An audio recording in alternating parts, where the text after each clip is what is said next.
এখন নানা মতো লাগছে, ঠিক আমার মতো লাগছে মাথাটা। Radhe Radhe, welcome to our channel. আশা করি আপনারা সবাই ভালো আছেন, আমরাও ভালো আছি। তো সকালবেলা সোনার পুজো দেওয়া হয়ে গেছে, আর কটা দিন সোনার স্কুল ছুটি আছে, ওই জন্যেই সোনাই সকালবেলা পুজো দিচ্ছে, আমরা সকালবেলা পুজো দিতে হচ্ছে না। আপনাদের দেখিয়েছিলাম কালকে ভীষণ ঝড় বৃষ্টি হচ্ছে, আজকে কিন্তু ওয়েদারটা খুবই ভালো, রোদ বেরিয়েছে। কালকে যে ঝড় বৃষ্টি হয়েছে সেটা বোঝাই যাচ্ছে না। তো বন্ধুরা, নতুন একটা দিন, নতুন একটা ব্লগ আপনারা দেখতে থাকুন, আশা করি আপনাদের ভালো লাগবে। তো বন্ধুরা, পরে বাগানে চলে এসেছি, তো ভাবছি এটাকে খুলবো, গ্রিন হাউসটাকে। গ্রিন হাউস, হোয়াইট হাউস, আমার এটা হোয়াইট হাউস। কেন প্রচণ্ড বাতাস হচ্ছে, কালকে হয়েছে আজকে হচ্ছে। এটা খুলতে বেশিক্ষণ সময় লাগবে না, কিন্তু না খুলে এটা ছিঁড়ে যাবে। তো ভাবছি এটাকে খুলে রেখে দেবো, একটু কষ্ট হয়ে যাবে, আজকে কাজ আছে আবার, তো খুলে রেখে দিই, নাহলে ছিঁড়ে যাবে এটা। তো শুরু করে দিই বন্ধুরা, অর্ধেকটা খোলা হয়ে গেছে, দেখুন কেমন লাগছে এখন, নানা মতো লাগছে, ঠিক আমার মতো লাগছে মাথাটা। আর কিন্তু এতটা চুল টুল আছে মনে হচ্ছে, আমার তো একেবারে নেই। যাই হোক, এই গাছগুলো একটু দম ছেড়ে বাঁচবে, কেন গরম পড়ে গেছে তো। আজকে ঠান্ডা ঠান্ডা ভাব আছে, কিন্তু আর ঠান্ডা পড়বে না। পুরোটা খুলে দেখাচ্ছি।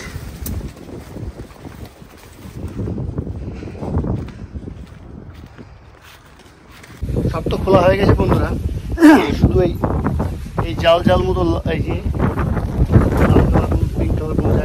ওগুলোকে খোলা হয়নি। এটাকে ফোল্ড করতে অনেকক্ষণ সময় লাগবে, আর দড়িগুলোকে ভালো করে ভাঁজ করতে হবে।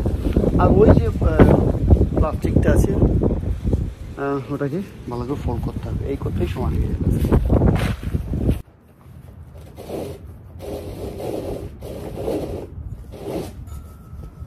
বন্ধুরা, প্রচণ্ড বাতাসের মধ্যে এগুলোকে ভাঁজ করা খুব প্রবলেম হচ্ছে, কিন্তু একটা জিনিস জানি, নেভার গিভ আপ হোপ। দেখুন, তো এই অবধি করেছি, ডাবল ফোল্ড করেছি। এবার এটাকে ঠিকঠাক করে ছোট ছোট ফোল্ড করলে হয়ে যাবে। আর দেখুন এই গাছগুলো কি লাফাচ্ছে, এরা এখন মুক্ত বাতাসে, দেখুন। আর কারখানা দেখুন কেমন করছে, কিরে, এখানে একটা আর এখানে অনেকগুলো, কারখানার সাইজগুলো বড় বড় হয়েছে, এখানে 4-5টা আছে। যাই হোক, এদেরকে এখন বাঁচিয়ে রাখতে পারলে হলো, কারণ আমাদের এখানে প্রচুর জীবজন্তু আছে, তারা এসে মাঝে মাঝে এদেরকে যত্ন করতে চায়, কিন্তু না, এক্ষেত্রে হবে না। আমলা গাছ বেঁচে আছে, বাকি গাছগুলো পরে দেখাবো। আচ্ছা, এটাকে আগে সামলে নিই বন্ধু। এই যে হোয়াইট ম্যান আর ব্লু ম্যান, এই দুজনকে আমি আটকে ফেলেছি, আর এর ভিতরে দুটো ছোট্ট প্লাস্টিক আছে, এগুলোকে ভাঁজ করে ফেলবো, তাহলে দেখতে খারাপ লাগছে। আর এই যে দেখুন, এটাকে কি বলে জানেন, এটা আমার ছোটো ভাই বানিয়ে দিয়েছিল, ও একটু কাঠের কাজটা ভালো জানে। এটাকে কে কি বলেন এটা জানাবেন। হ্যাঁ, এই যে এটা বসার জায়গা, আপনারা যারা জানেন এটাকে জানাবেন যে কি বলে এটাকে, ঠিক আছে। এগুলোকে ভাঁজ করে নেবো, আর কিছুটা দেরি হবে আজকে, কিছু কিন্তু কিছু করার নেই, কাজগুলো করতেই হবে। সবজিতে হলুদ দিতে গিয়ে দেখুন হাতের থেকে হলুদের কৌটো পরে আমার সারা রান্নাঘর হলুদ হয়ে গেছে, এগুলো এখন পরিষ্কার করতে হবে। তো আজ আমি রান্না করছি জুকিনি দিয়ে, বড়ি দিয়ে, আলু দিয়ে একটা সবজি, আর এখানে আছে টফু দিয়ে, আলু দিয়ে, গাজর ভাজা। তো এটা এক্ষুনি দিলাম, এটা এখনো ভাজা হবে, এর মধ্যে লঙ্কা দিতে হবে। এতগুলো একদম ছোট্ট ছোট্ট করে বানিয়ে নিয়েছি।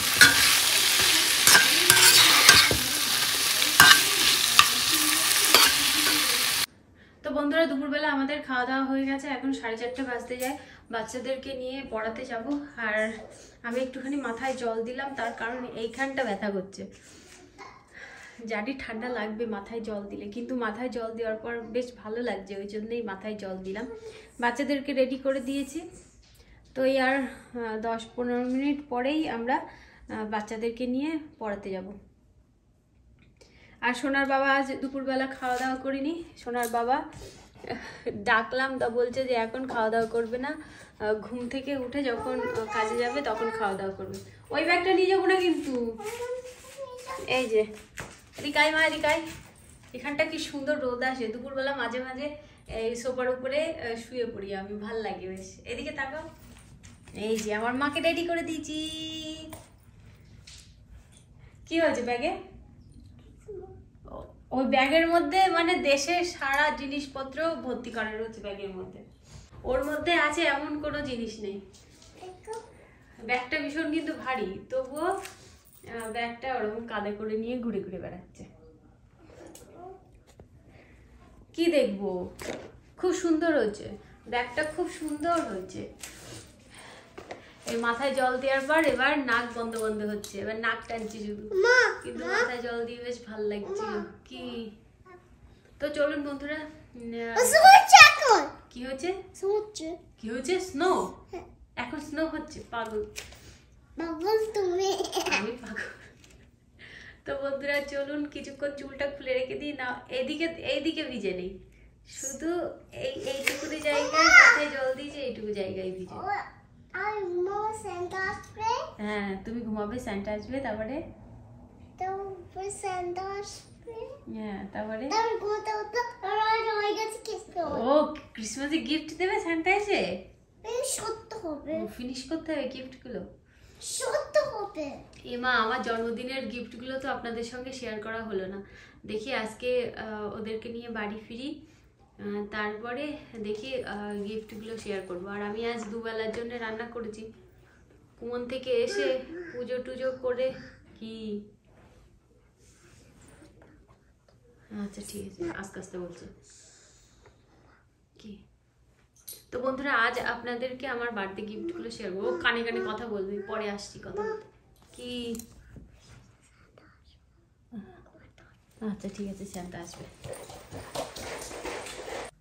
তো বন্ধুরা বাচ্চাদেরকে পড়াতে নিয়ে গেছিলাম, এই সবে বাড়ি ফিরলাম। তো বাচ্চাদের পড়া হয়ে যাওয়ার পর ওখান থেকে গেছিলাম ইন্ডিয়ান স্টোরে। ওই কিছু কাঁচা লঙ্কা, হ্যাঁ কিছু কাঁচা লঙ্কা টঙ্কা নেবো সেই জন্য। কিন্তু যখন ইন্ডিয়ান স্টোরে গেছি তখন 7টা বাজতে ওই 1-2 মিনিট বাকি ছিল, 7টার সময় বন্ধ হয়ে যায়। তার আগে ভিতরে ঢুকলে বাজার করতে পারবো, কিন্তু মনের মতন করে সব রকম বাজার করতে পারিনি, যেগুলো বিশেষ দরকার সেগুলো নিয়ে এসেছি। তো আমার বাড়িতে আপনাদেরকে দেখিয়েছিলাম যে কাঁচা লঙ্কা বাড়ন্ত, তো কাঁচা লঙ্কা নিয়ে আসতে গেছিলাম। এই যে কাঁচা লঙ্কা, তাড়াতাড়ি করে সবজির ওখানে লাইট টাইট বন্ধ হয়ে গেছে, ভিতরে লাইট বন্ধ হয়ে গেছে, সবজির ওখানে একটা শাটার টাইপের ওই কাগজে তো এরকম করে নামিয়ে দিচ্ছিল। তা আমি বলছি যে লঙ্কা নেব, তা উনি আবার খুলে দিল। তো ওখানে লঙ্কা ছিল আর ছিল ভেন্ডি, তা উনি বলছিল আর কি কি নেবে, তাই আমি বলছিলাম ভেন্ডি নেবো। তো ভেন্ডি নিয়ে এসেছি, আর ওর পাশেই ছিল উচ্ছে, এই উচ্ছে নিয়ে এসেছি। এইগুলোই বাজার করতে পেরেছি তাড়াতাড়ি করে, বেশিক্ষণও লাগেনি। আর নিয়েছি হচ্ছে গোলমরিচ। তো বাজারটা আর নিয়েছি পনির।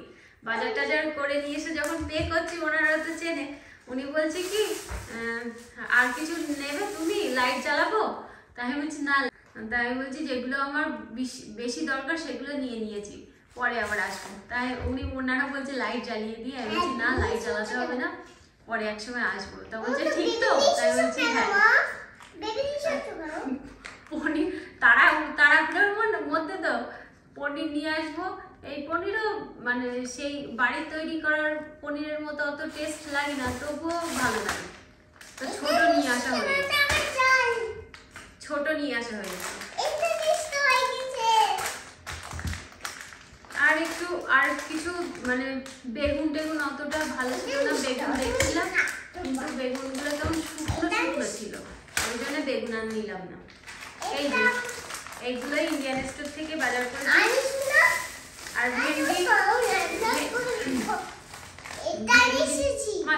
ভেন্ডিগুলো বেশ ভালো ছিল। মা হাতে কাটা লাগবে তখন বুঝতে পারবো। ভেন্ডিগুলো কচি আছে, ভেন্ডিগুলো নিলাম, দুস্বাদ হয়ে যাবে। এই হচ্ছে ইন্ডিয়ান স্টোরের বাদাম। তো বাচ্চাদের পড়াতে নিয়ে গেছিলাম, সেখান থেকে বাড়ি এসে চালের গুঁড়ো জলে গুলে নিলাম। এবার পিঠে তৈরি করব, ওই কয়েকটা পিঠে হবে, একদম অল্প হবে। এখানে হচ্ছে সাজের পিঠে করব, আর এটা হচ্ছে তেলের পিঠে করব। আর ব্রাউন সুগার দিয়েছি, ওই জন্য একটু লাল লাল হয়েছে। তো দুটো পিঠে একসঙ্গেই করব। তো করে প্রথমে ভগবানকে ভোগ নিবেদন করব, তারপরে প্রসাদ খাবো। তুই পারবে না, আমি করছি। এর মধ্যে একটু তেল ব্রাশ করে নিয়েছি। কি সুন্দর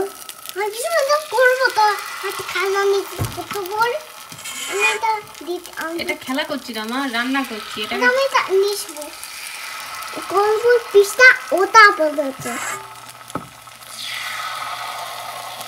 এই শব্দটা ভীষণ ভালো লাগে।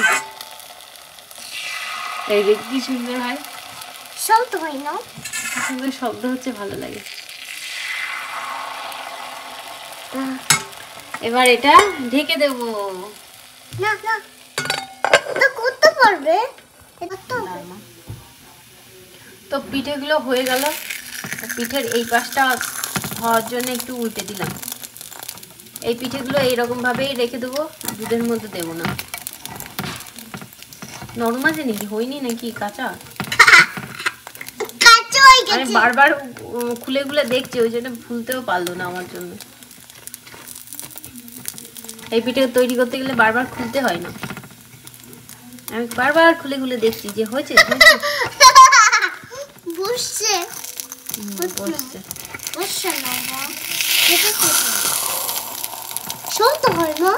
শব্দ হয়েছে মা, ওর ভিতরে জল মতো ছিল তো, ওই জন্য এরকম শব্দ হয়েছে, বুঝেছো মা? কি শব্দ হয় মা? এবার এটা ঢেকে দিলাম, চালের সামনে যেটা নরম ছিল সেটা এবার তেলের পিঠে ভাজা করে নেব। এটা প্রথম তেলের পিঠে দেব।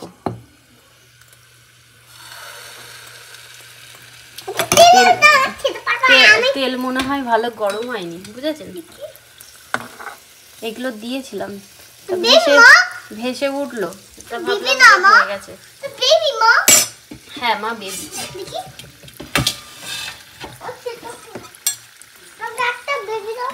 দাঁড়া মা, আগে ভগবানের দিতে হবে, তারপরে।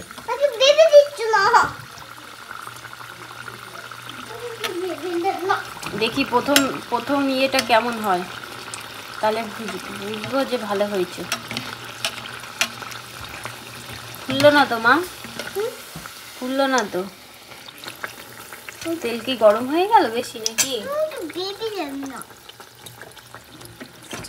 আজ এমন হলো কেন মা? আগে থেকে করতে হতো, ওই জন্য।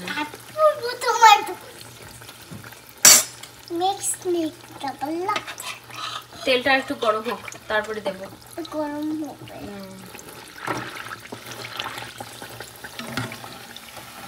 আগের পিঠেগুলো কত ভালো হয়েছে, তাই না বন্ধু? তাই না বন্ধুরা?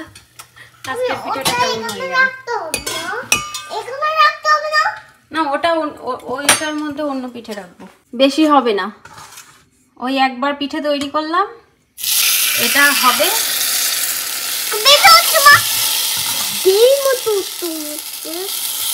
এটা হলে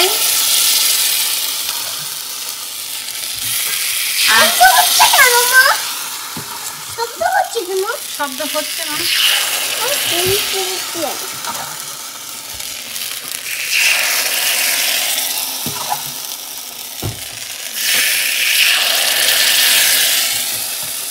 আর যা ব্যাটার আছে, আর দুটো তিনটে হবে। ওটা ফোলেনি, কিন্তু এটা দেখুন মানে বাবুলস হচ্ছে, মানে ফুলবে। এটা দিয়েই সাজের পিঠে ভাজা করছি, আবার এটা দিয়েই তেলের পিঠে ভাজা করব। আমার এই রকম ডাবু আরো কিনে নিয়ে আসতে হবে। এটা কিন্তু আমি ইন্ডিয়া থেকে নিয়ে এসেছি, এখানেও পাওয়া যায়, কিন্তু এত ছোট আমি পাইনি তো। সুন্দর হবে। এই তো বন্ধুরা ফুলছে, এই তো বন্ধুরা।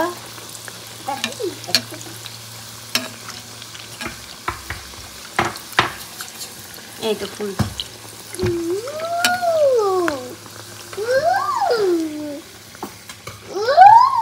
আজকে গুড় দেইনি তো, ওই জন্য আজকের পিঠেটা একটু সাদা সাদা হবে। তো এইরকম ভাবে সব পিঠেগুলো তৈরি করে নেব। আর আমার পাশে আমার মেয়ে বক বক করছে, আপনারা মানে শুনেই বুঝতে পারছেন। তো চলুন এইভাবে পিঠেগুলো তৈরি করে নিয়ে তারপর ভগবানের ভোগ দিয়ে দিই। তো বন্ধুরা, এটা হচ্ছে দ্বিতীয় পিঠে, কিন্তু এই পিঠেটা এবার ফুলেছে। প্রথম পিঠেটা কিন্তু ফুলেনি। কাটতে হবে না, আমার এরকম ভাবে তুলতে হবে।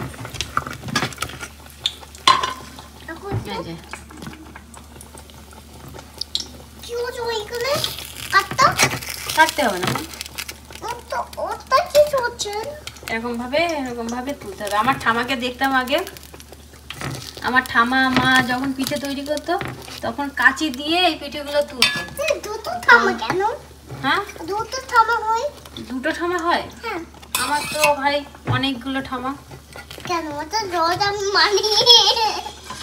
এইবার আমার ঠাম্মা দেখতাম, মা দেখতাম কাঁচি দিয়ে এগুলো তুলতো।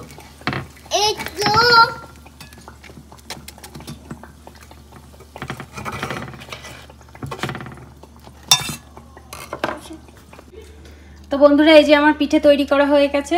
তেলের পিঠে এতটা হয়েছে, আর সাজের পিঠে এই কটা হয়েছে। আর সাজের পিঠের সঙ্গে হবে চাটনি। তো এখানে আমি ধনেপাতার চাটনি তৈরি করেছি। এর উপরে এই যে কারি পাতা, তারপরে যে সর্ষে দেখতে পাচ্ছেন। তো এই যে ধনেপাতার চাটনি। তো এটাই এখন ভগবানকে নিবেদন করব। তো বন্ধুরা, আমরা খেতে বসেছি।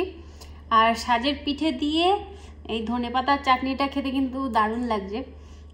তোর কেমন লাগছে? আর এই সাজের পিঠে দিয়ে ধনেপাতার চাটনি খেতে শিখেছি এক দিদির কাছে। কয়েকদিন আগে আমাদের এখানে পিঠের পার্টি হলো। তো ওই দিদি সাজের পিঠের সঙ্গে ধনেপাতার চাটনি নিয়ে গেছিলো। এইবার দিদির কাছ থেকে শুনে নিয়েছি যে কিভাবে বানিয়েছে। তো সেইভাবে বানিয়েছি আমি। তো বেশ ভালো লাগছে।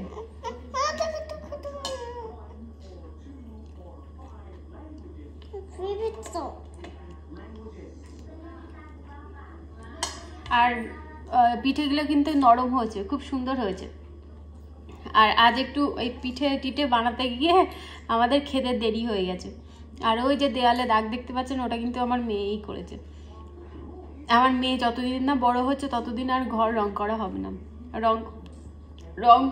ঘর রং করলেই ওই রকম হবে। তো চলুন বন্ধুরা, আমরা খাওয়া দাওয়া করে নিই। আর সোনার বাবার জন্যও রেখে দেবো। আর অনেকটাই তো পিঠে হয়েছে, সোনার বাবা সকালবেলা এসেও খেতে পারবে। আর আমরা দুজনে, আমি আর আমার ছেলে দুজনে এতগুলো পিঠে খেয়ে শেষ করতে পারবো না। বন্ধুরা, আমার মেয়ের আওয়াজ পাচ্ছেন না? আমার মেয়ে ঘুমিয়ে পড়েছে।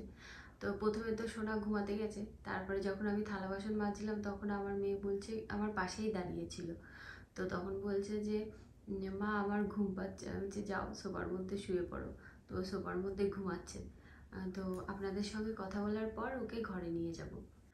আজ ছেলে মেয়ের দুজনের পছন্দের 2 রকম পিঠে বানিয়েছি। আমার ছেলের পছন্দের হচ্ছে সাজের পিঠে, আর মেয়ের পছন্দের হচ্ছে তেলের পিঠে। হ্যাঁ, ওরা বেশি খেতে পারে না, হয়তো আমার মেয়ে একটা খেলো বা ছেলে একটা পিঠে খেলো, কিন্তু তবুও ওরা যখন বলে যে পিঠে বানাও, তখন বানাতেই হয়, না বানালে কেমন একটা লাগে। প্রথমবার যখন সাজের পিঠেটা করলাম সেটা কিন্তু ফুলেনি, কিন্তু দ্বিতীয়বার যখন করেছি ওটা ফুলেছে। আর বেশি তো করিনি, কয়েকটাই করেছিলাম, আপনাদের যে কটা দেখালাম ওই কটাই করেছি। আস্তে আস্তে কথা বলছি, তার কারণ হচ্ছে আমার মেয়ে আমাদের লিভিং রুমে সোফার মধ্যেই শুয়ে আছে। বেশি জোরে কথা বললে উঠে চলে আসবে। এমনি যখন আমি এখানে আসছিলাম একবার উঠে গেছিলো, তাই বলছি তুমি শো, আমি আসছি। তো তাই বলে ওকে শুয়ে দিয়ে এসেছি বালিশ টালিশ দিয়ে। তো বন্ধুরা, আজকালকার দিনে না কোনো কিছু কথা বলার উপায় নেই। কোনো কিছু কথা বললেই তার নেগেটিভ দিকটাই আগে মানুষ দেখে। কিন্তু যে কথাটা বলছে সে হয়তো অত কিছু ভেবে কথাটা বলে না। একটা কথার কিন্তু অনেক রকম মানে হয়। যে আপনি কেমন আছেন, এই কথাটার অনেক রকম মানে হয়। তো যার যেরকম মানসিকতা সে সেরকম ভাবেই নেবে। যে ভালোভাবে নেবে সেও ভাববে যে হ্যাঁ, আমাকে আমার ভালো মন্দ জিজ্ঞাসা করছে কি ভালো লাগছে। যার মানসিকতা ভালো না সে বলে না, আমাকে আমাকে ভালো মন্দ জিজ্ঞাসা করছে। কালকের ভিডিওতে আমি বলেছিলাম যে ঝড় বৃষ্টি হচ্ছে, ঝড় বৃষ্টি মাথায় নিয়েই আমার হাজবেন্ড কাজে গেছিল। আমাদের খাবার জোগাড় করার জন্য এই ঝড় বৃষ্টি মাথায় সব স্বামীদের এইভাবেই কাজে যেতে হয়। অনেকের হয়তো এই কথাটা খারাপ লাগতে পারে, আবার যে ভালোভাবে নিয়েছে তাদের ভালোও লাগতে পারে। আমি অত শত ভেবে আমি এই কথাটা বলিনি। হ্যাঁ, আমরা মেয়েরাও কিন্তু বাইরে কাজ করি, আমরাও কিন্তু এই ঝড় বৃষ্টি মাথায় যারা বাইরে কাজ করে এই ঝড় বৃষ্টি মাথায় নিয়েই কিন্তু তারা বাইরে কাজ করে। তাই বলে যে মেয়েরা বাইরে কাজ করতে যায় তাদেরকে ছোট করছি তা কিন্তু না। আমরা যারা বাড়িতে থাকি মানে গৃহবধূ, তারাও কিন্তু আমরা অনেক কাজ করি, কিন্তু আমরা যেহেতু বাড়িতে থাকি ওই জন্য আমাদের কাজের কোনো গুরুত্ব নেই। ওই বাড়িতেই তো থাকি, কি আর কাজ করে, ওই রান্না বান্না খাওয়া দাওয়া ছাড়া তো আর কোনো কাজ নেই। কিন্তু বাড়িতে থেকেও যে যারা বাড়িতে থাকে তাদেরও যে অনেক কাজ থাকে, তাদেরও যে কষ্ট হয় এটা কিন্তু কেউ মানে না। কিন্তু যারা বাইরে কাজ করে তাদেরটাই বেশি মানে, হ্যাঁ ও বাইরে কাজ করে এসেছে, ওর কত কষ্ট হচ্ছে। এই পৃথিবীতে যারাই আছে প্রত্যেকটা মানুষ কষ্ট করে, এমন কোনো মানুষ নেই যারা মানে কষ্ট করে না। যে মানুষটা বাড়ির মধ্যে চুপ করে বসে আছে তার বসে থাকতে থাকতেই তার কষ্ট হয়ে যায়। প্রত্যেকটা মানুষ কষ্ট করে, এমন না যে কাজ করলেই কষ্ট হবে। এই শুয়ে শুয়ে আমি টিভি দেখছি, এই টিভি দেখতে দেখতেই আমার কষ্ট হয়ে যায়। এই বসে বসে আমি এডিট করছি, আমার এই বসে বসে থাকতে থাকতেই আমার কোমরে ব্যথা হয়ে যায়, সত্যি সত্যি কোমরে ব্যথা। এই এতক্ষণ এডিট করছিলাম, এই যে এখন যে ভিডিওটা দেব এই ভিডিওটার এডিট করছিলাম, এই বসে বসে এডিট করতে করতে আমার পিঠে ব্যথা করছে। এটাও একটা কষ্ট বলুন। যে কাজটা করতে যাবেন সেই কাজটাতেই কষ্ট। তো যাই হোক, আমার ভিডিওটা এমনিই বড় হয়ে গেছে, আর কথা বলতে বলতে অনেক বড় হয়ে যাবে, আর আমি কথা বলতে অনেক ভালোবাসি। তো বন্ধুরা, তাহলে আজকের মতো ভিডিওটা এই পর্যন্তই, দেখা হবে নতুন ভিডিওতে। রাধে রাধে। আপনারা সবাই ভালো থাকবেন, সুস্থ থাকবেন, নিজেদের শরীরের দিকে খেয়াল রাখবেন।